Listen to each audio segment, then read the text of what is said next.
So it's funny. I love Draginity also. Mhm.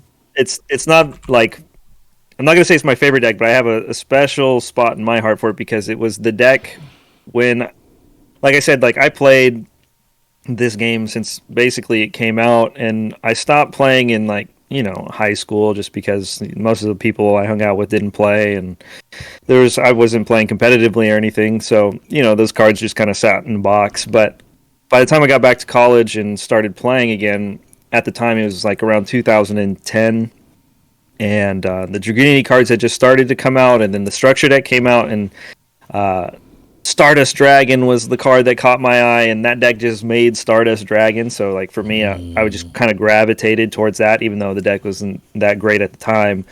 But even now, like when I play a lot of retro formats and I go back, I'm like, make Dragoonity work, and I'll try it. But I definitely have a special spot in my heart for that deck, especially because like in like 2013, I wound up getting a top with like Dragoonity rulers, so it was like it kind of felt Ooh, special to me. Like, lovely. oh, it kind of worked out. But like for me, like the deck that I always like think about when people are like, "What's your favorite deck?" It's always wind ups.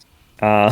Why I don't know. It's just one of the decks that I could never put down. Like from when it was hand looping you to like shock locking you back in like 2012, Mhm. 2013, and then when the deck was in complete shambles and had like no Zen Mighty, I was still trying to play the deck because Mermail was so big and it made Dweller super easily with Mhm. like Mimic Saber Invoker and stuff. And uh, one of my favorite cards is Tour Guide from the Underworld, and you played like three of that at the time, and so to me that's like always the most nostalgic and the deck that always like when I was playing really competitively or at Mhm. least getting into the competitive scene that like I'll always look back at and be like, okay, if ever I could play wind up again, I would. But Mhm. yeah,